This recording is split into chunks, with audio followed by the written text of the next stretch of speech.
नमस्कार,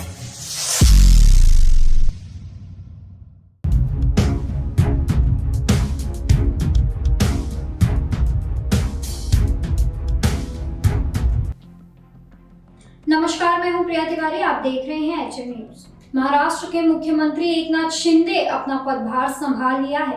पदभार संभालने से पहले उन्होंने पूजा भी की है और इसके साथ ही जो तस्वीर सामने आई है उसमें साफ देखा जा सकता है कि जो बाला साहेब ठाकरे की तस्वीर है उसका साइज क्या है।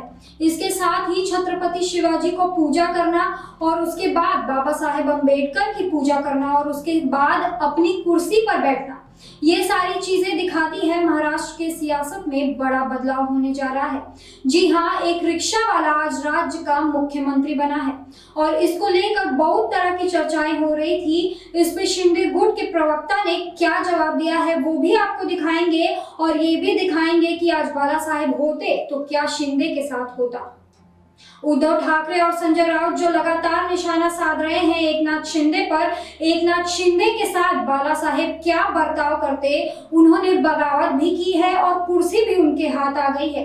क्योंकि संजय राउत पहले बता रहे थे कि उन्हें सीएम की कुर्सी नहीं मिलने वाली। नारायण राणे और तमाम लोगों का उदाहरण भी दिया जा रहा था। छगन भुजबल का भी उदाहरण संजय राउत ने दिया था, लेकिन अब उन्हें कुर्सी भी मिल गई है। अगर सबसे बड़ी तस्वीर किसी की है तो वो है बाला साहेब ठाकरे की। तो आप अंदाजा लगा सकते हैं कि किस तरीके से एकनाथ शिंदे किस तरह का गेम खेल लगातार उद्धव ठाकरे को झटका पर झटका दे रहे हैं। चाहे वो विधायक हो, सांसद हो या पार्षद हो, सभी उद्धव ठाकरे का दामन छोड़े जा रहे हैं और इसकी वजह है हिंदुत्व। जी हाँ, हिंदुत्व। बाला साहेब ठाकरे और मराठी अस्मिता जिससे शिवसेना उद्धव ठाकरे का शिवसेना था, वह दूर होते जा रही थी। इसलिए अब एकनाथ शिंदे उन सभी मुद्दों को भुनाने की कोशिश कर रहे हैं और उन सभी बातों का ख्याल रखा है और जो तस्वीरें निकलकर सामने आ रही है उससे वोट बैंक भी मजबूत हो रहे हैं। अब इन सब बातों को लेकर एकनाथ शिंदे के गुट के प्रवक्ता हैं, वो क्या कह रहे हैं, वो बड़ा बयान आपको सुनाते हैं।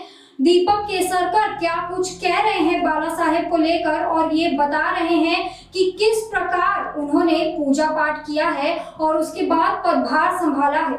उद्धव ठाकरे के ऊपर भी उन्होंने बयानबाजी किया है और ये बताया है कि एक रिक्शा वाला अगर सीएम बना है तो बाकी जनता के लिए क्या कुछ करने जा रहे हैं। नहीं, देखिए ये आपकी सोच है कि ये आज पदभार ले रहे हैं।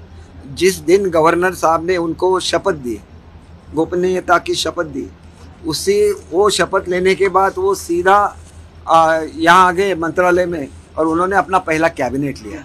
तो उन्होंने तब से पदभार संभाला है जब उन्होंने शपथ ली और उनके साथ फडणवीस साहब भी थे। दोनों इतने कर्तव्यदक्ष हैं कि अपना कर्तव्य वो निभाते हैं। दूसरी चीज़ ये है कि हम लोग एक संस्कृति से आते हैं, चाहे वो किसी भी हो, हिंदुस्तान की संस्कृति है, तो हम लोग एक छोटा सा पूजा करते हैं, भगवान का आशीर्वाद लेते हैं और फिर अपने नए ऑफिस में जाते हैं।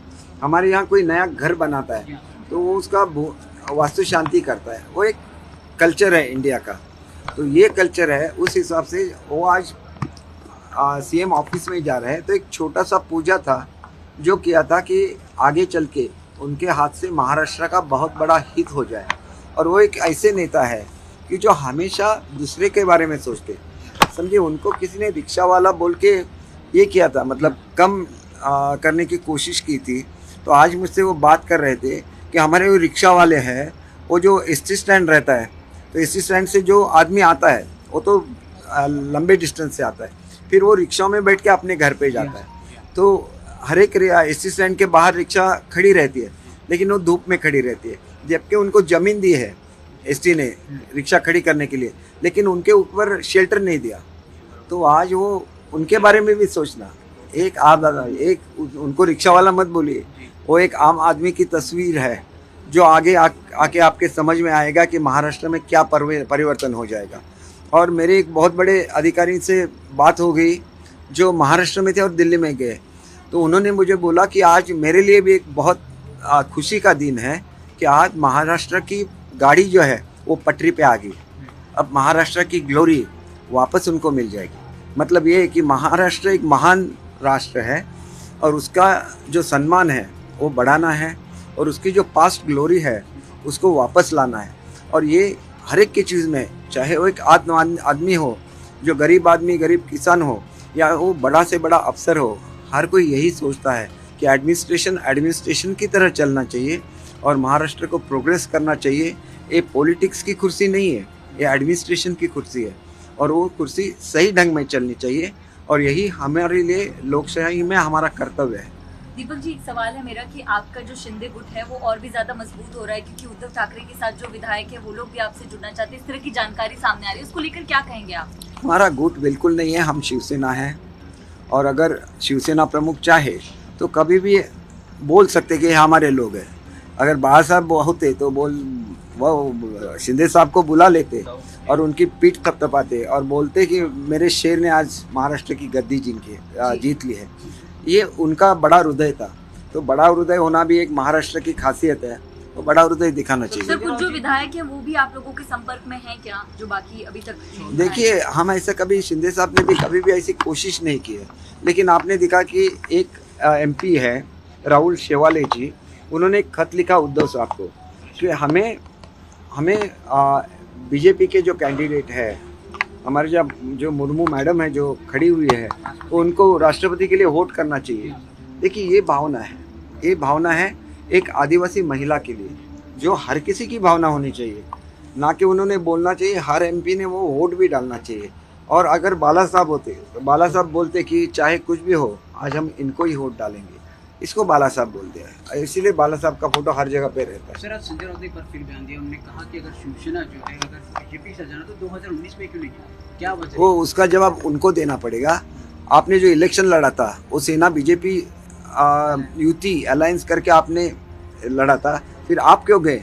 और आप बोलते कि आप उस आघाड़ी के शिल्पकार हैं, तो आप ही जिम्मेदार है उसके लिए। आप खुद को शिल्पकार बोलते तो आप ही जिम्मेदार है। भावना को लेकर जो कार्रवाई की गई है उसको लेकर क्या किया है? देखिए, एक ऐसा है कि भावना जी को मैंने बहुत करीब से काम करते हुए देखा है।